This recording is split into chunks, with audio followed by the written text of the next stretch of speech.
हिंदू धर्म में अधिक मास का बहुत ही महत्व है। हिंदू धर्म में अधिक मास बहुत ही पुण्यदायी माना जाता है। इस महीने में जप, तप, पूजा, व्रत और दान का विशेष महत्व बताया गया है। अधिक मास को पुरुषोत्तम मास या मलिन मास भी कहा जाता है। मान्यता है कि इस महीने में भगवान कृष्ण की भक्ति विशेष फल देती है। दान और पुण्य कई गुना बढ़ जाते हैं। मन की शुद्धि और आध्यात्मिक उन्नति होती है। मान्यता है कि इस समय किया गया दान कई गुना फल देता है।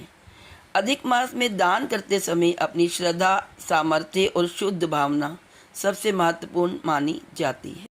हेलो फ्रेंड्स, कैसे हैं आप? स्वागत है आपका आपके अपने चैनल अजब गजब संसार। दोस्तों, अधिक मास जिसे कि पुरुषोत्तम मास भी कहा जाता है, यह भगवान विष्णु को समर्पित होता है। इसमें दान पुण्य का बहुत महत्व होता है। आइए जानते हैं अपनी श्रद्धा, सामर्थ्य और शुद्ध भावना के अनुसार हमें क्या क्या दान करना चाहिए। मान्यता है कि इसमें 33 वस्तुओं का दान किया जाता है और 33 दीपक का दान भी किया जाता है इन दिनों। आइए ये दान कैसे करें और 33 कौन सी वस्तुओं का दान करें और दीपक दान कैसे करें, इसके बारे में हम इस वीडियो में जानेंगे। लेकिन दोस्तों, वीडियो में आगे चलने से पहले मेरी आपसे एक रिक्वेस्ट है कि यदि आप चैनल पर नए हैं तो चैनल को सब्सक्राइब कर लें और बेल का आइकन भी प्रेस कर दें ताकि मेरी नई आने वाली अपलोड वीडियो की नोटिफिकेशन सबसे पहले आपको मिल सके।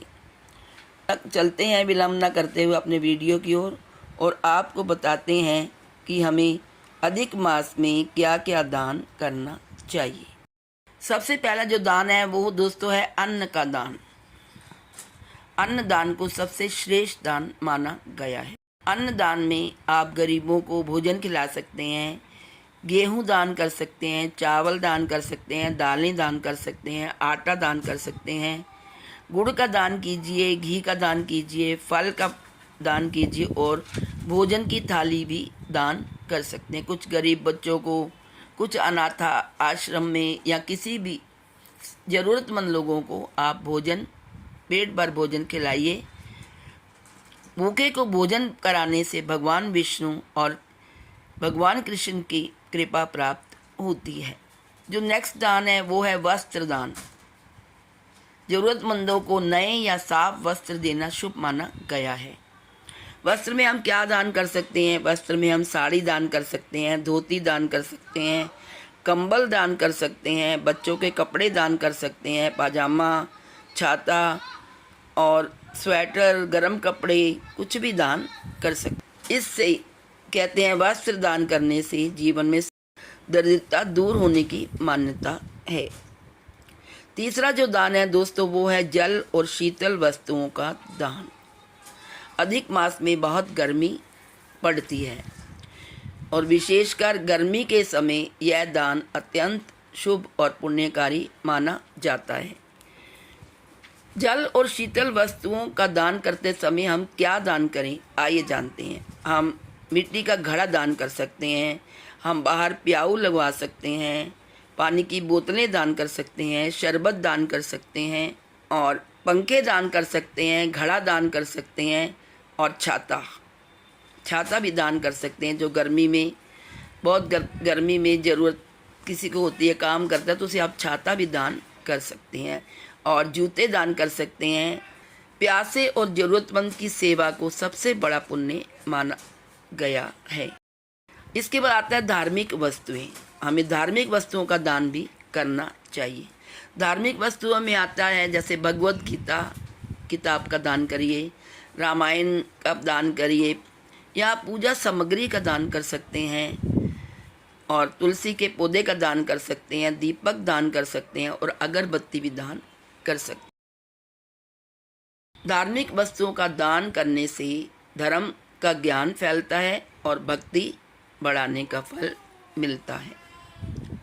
नेक्स्ट है दोस्तों वो है गौ सेवा। गौ की सेवा करना और पशु पक्षियों को आहार देना, ये भी बहुत बड़ा पुण्य माना गया है। गर्मी के मौसम में पशु पक्षी प्यासे होते हैं तो बाहर एक छोटा सा पात्र लगाकर उसमें पानी भर देना, जिसमें गाय भी पानी पी ले, कुत्ता भी पानी पी ले और पशु पक्षी भी पानी पी लें। गाय को हरा चारा, गुड़ और रोटी खिलानी चाहिए।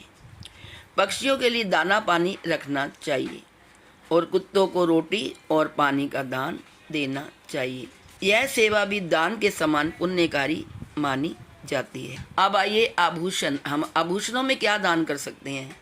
आभूषणों में सोना दान करें और चांदी का दान करें। काले तिल अवश्य दान करें। पीला तिल भी हम दान कर सकते हैं। सफ़ेद तिल भी दान कर सकते हैं। काला हो, पीला हो या सफ़ेद हो, तिल का दान बहुत ही शुभ माना जाता है। सामर्थ्य के अनुसार आप सोना का भी दान कर सकते हैं और चांदी की किसी चीज़ का भी दान कर सकते हैं, लेकिन यह केवल सामर्थ्य अनुसार करना चाहिए, दिखावे के लिए नहीं। अब आते हैं हम दीपदान पर। दीपदान कैसे करें? मान्यता है कि अधिक मास में 33 दीपदान करने चाहिए। यदि आप कर सकते हैं, आप में सामर्थ्य है, तो रोज़ मिट्टी के 33 दीपक लेकर उसका दान करें।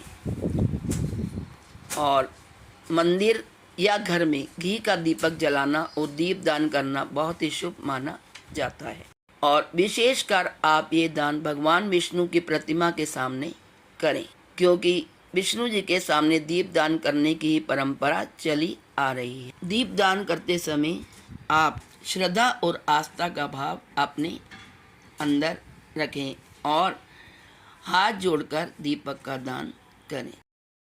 दोस्तों, ये था सभी दान जो मैंने आपको बताया, जो कि अधिक मास में हमें करना चाहिए। 33 वस्तुएं और दीपदान। दान हमेशा श्रद्धा और विनम्रता से करें। अपमान करके या दिखावे के लिए दान ना करें। ज़रूरतमंद व्यक्ति को दान देना श्रेष्ठ माना गया है। उनके आशीर्वाद आपके घर में सुख समृद्धि लाते हैं। भोजन और वस्त्र स्वच्छ होने चाहिए। भोजन कराते समय पेट भर भोजन करवाना चाहिए और किसी गरीब को दुत्कारना या भड़काना नहीं चाहिए, उसे डांटना नहीं चाहिए। आराम से, प्यार से, श्रद्धा से सबको भोजन खिलाएं और पानी पिलाएं तथा ज़रूरतमंद व्यक्तियों की सहायता करें। संभव हो तो ब्राह्मण, गरीब, वृद्ध, विद्यार्थी या आश्रम में दान करें। जब आप किसी गरीब को धन दान, वस्त्र दान, अन्न दान देते हो तो वो आपको बहुत सारी आशीर्वाद देता है। और कब किसी गरीब का आशीर्वाद आपको लग जाए और आपके घर में लक्ष्मी का वास हो, सुख समृद्धि का वास हो, भगवान विष्णु का वास हो, ये कुछ नहीं कहा जा सकता। उनकी कृपा जरूर ही आप पर बरसती है। कई लोग अधिक मास में 33 प्रकार के दान या 33 पुए चढ़ाने की भी परंपरा निभाते हैं, जो 33 कोटि देवताओं की प्रतीकात्मक श्रद्धा मानी जाती है। ओम नमो भगवते वासुदेवाय।